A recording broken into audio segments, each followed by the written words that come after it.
Hi guys, welcome to Bake and Cook with Hari. Navaratri 9 நாளும் பக்தி, மகிழ்ச்சி, உற்சாகம் நிறைஞ்ச நாளா இருக்கும். இந்த நாட்கள்ல தெய்வத்துக்கு படைக்க இனிப்பு கார பிரசாதங்கள், வர கெஸ்ட்டுக்காக வெல்கம் ட்ரிங்க்ஸ் எல்லாம் நம்ம பண்ணுவோம். இந்த 9 days நவராத்திரி சீரீஸ்ல என்னென்ன ரெசிபி எல்லாம் பண்ணலாங்கிறத பார்க்க போறோம். வாங்க வீடியோக்குள்ள போலாம்.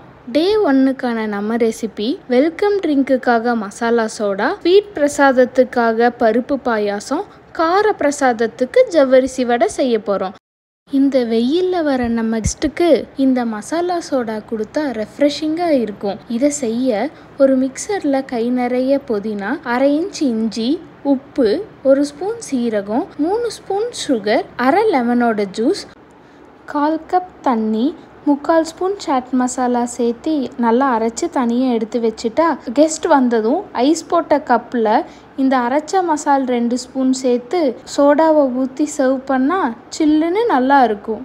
பாசிப்பருப்பு பாயாசம் செய்ய கடாயில் 1/2 கப் பாசிப்பருப்பு சேர்த்து லோ ஃப்ளேமில் 2 மினிட்ஸ்க்கு நல்லா வறுத்துக்கோங்க.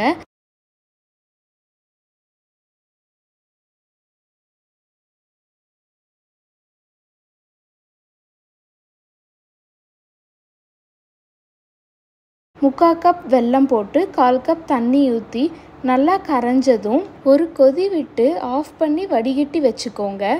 வெந்த பருப்பை நல்லா மிக்ஸ் பண்ணி விட்டு கரைச்சி வச்சுருக்க சர்க்கரைப்பாகை உள்ளே ஊற்றி ரெண்டும் மிக்ஸ் ஆகிற வரைக்கும் நல்லா மிக்ஸ் பண்ணி விட்டு லோ ஃப்ளேமில் 5 மினிட்ஸ்க்கு கொதிக்க வைங்க.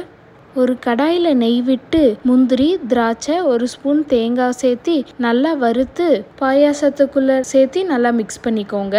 நல்லா மிக்ஸ் ஆனதும் ஸ்டவ் ஆஃப் பண்ணி 1 கப் கெட்டியாக இருக்க தேங்காய் பால் சேர்த்து நல்லா மிக்ஸ் பண்ணிவிட்டு 1 ஸ்பூன் இடித்த ஏலக்காய் சேர்த்து நல்லா மிக்ஸ் பண்ணால் பருப்பு பாயாசம் ரெடி. ஜவ்வரிசி வடை செய்ய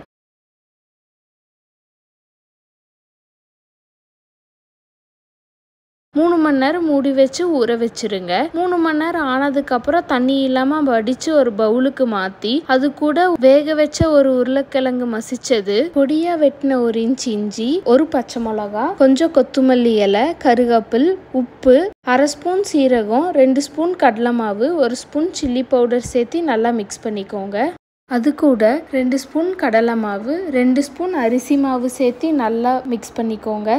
கைக்கு நெய் இல்லாட்டி எண்ணெய் தேய்ச்சிட்டு சின்ன சின்ன வடையாக தட்டி வச்சுக்கோங்க. இந்த சைஸில் வடை தட்டினா 20 வடை நமக்கு இந்த ரெசிபிக்கு கிடைக்கும். சூடான எண்ணெயில் 2 வடையாக போட்டு பொரிச்சு எடுத்துக்கோங்க. சூப்பர் டேஸ்டியான வடை ரெடி.